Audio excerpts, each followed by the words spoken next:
తిరుపతి లడ్డూ ప్రసాదంలో కల్తీ నెయ్యి వినియోగం అంశం శాసన మండలిని కుదిపేసింది. అధికార ప్రతిపక్ష పార్టీల సభ్యుల రాజకీయ సవాళ్లకు వేదికగా నిలిచింది. పోటాపోటీగా చేసుకున్న నినాదాలు పోడియంలోకి చచ్చుకు వెళ్లి నిరసనలు తెలపడంతో మండలి హోరెత్తింది.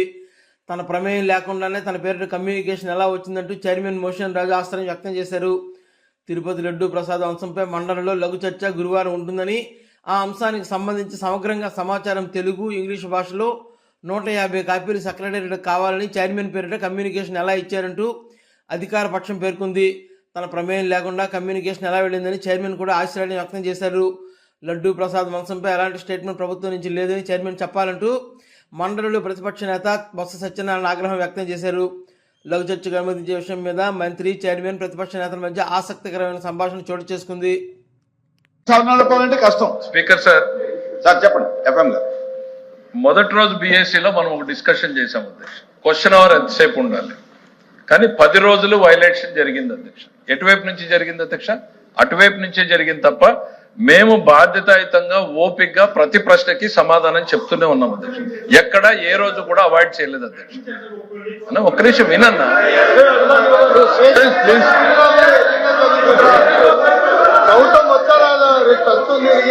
ఒక్క నిమిషం సరే మాట్లాడుకోండి. మీరు చైర్మన్ ఇప్పుడు చైర్మన్ సార్ ప్రతిరోజు కూడా నిన్న మొన్న కూడా తమ దృష్టికి తీసుకొచ్చారు. మొదటి రోజు మనం హౌస్ లో మాట్లాడింది, ఆ హౌస్ లోను ఈ హౌస్ లోను 1 అవర్ క్వశ్చన్ అవర్ జరపాలి. దాని పేరే క్వశ్చన్ అవర్ 1 అవర్. వైలేషన్ వచ్చింది. సరే మీరు ప్రాధాన్యత అనుకున్నారు, ప్రభుత్వం సిద్ధంగా ఉంది కాబట్టి చేస్తున్నాం కాబట్టి మేము చెప్తా పోతా ఉన్నాం అధ్యక్ష. ప్రతిరోజు ఎక్కడ కూడా డివేషన్ ప్రశ్నలు అడిగేటువంటిది వాళ్ళు అడిగినప్పుడు ఈ ప్రశ్నకు సమాధానం ఏం చెప్పాలి అనేటువంటిది వాళ్ళు డిసైడ్ చేయరు అధ్యక్ష, ప్రభుత్వం డిసైడ్ చేస్తుంది అధ్యక్ష. వాస్తవాలు ఏంది అనేటువంటిది ప్రభుత్వం చెప్తుంది. వాళ్ళు వినాలనుకున్న సమాధానం చెప్పడానికి మేము ఇక్కడ లేము అధ్యక్ష. వాళ్ళు ప్రశ్న వేసే ముందు వాళ్ళు ఆలోచించుకోవాలి. ఈ రాయలసీమ ఎత్తిపోతల పథకం మీద అడిగితే ఇది తిరిగి మన మెడకు చుట్టుకుంటుందా లేదా అన్నటువంటి ఆలోచన వాళ్ళకు ఉండాలి అధ్యక్ష.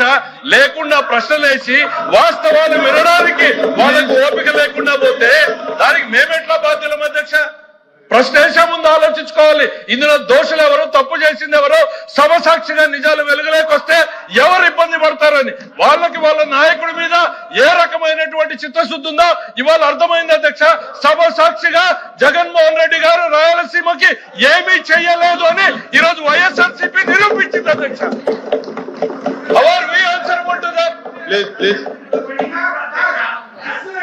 హలో గారు, మీరు ఫైనాన్స్ మినిస్టర్ గారు చెప్పారు, మీరు ఇలా కూర్చోండి. ఫైనాన్స్ మినిస్టర్ చెప్పిన దాన్ని నేను పూర్తిగా ఎక్కిపిస్తాను. ఎందుకంటే ఏదైనా ఆ సమస్యకు వచ్చి ప్రశ్న వస్తే ప్రశ్నకు వచ్చి మీరు చెప్పిందే మీరు వినాలని.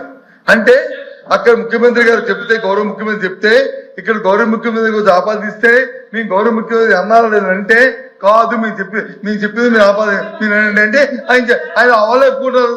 ముఖ్యమంత్రి గారు చెప్పారని దాన్ని డైవర్షన్ చేస్తూ, అంటే ముఖ్యమంత్రి గారితో ఇద్దరు మాట్లాడుకుని లాలుచిపడి రాష్ట్ర ప్రజలను తాకట్టు పెడితే చూస్తూ ఊరుకోవాలి అధ్యక్ష. ఓ ప్రతిపక్షంగా ఇదే అధ్యక్ష, ఇది ధర్మ అధ్యక్ష, ఇది అది కాదు అధ్యక్ష. ప్రధాన ప్రతిపక్షంగా మా బాధ్యత ఈ రాష్ట్ర ప్రయోజనాల కోసం, రాష్ట్రం కోసం ఏ సమస్య తీసుకొచ్చి అడుగుతాం అధ్యక్ష.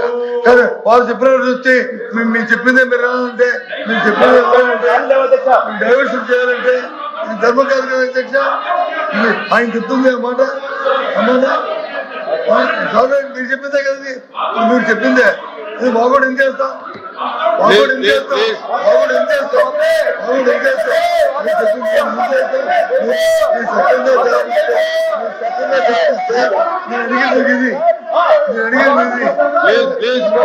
చంద్రబాబు నాయుడు గారు దీని వచ్చి ఆపేదా లేదా? రేవంత్ రెడ్డి గారు చెప్పింది కరెక్టా కాదా?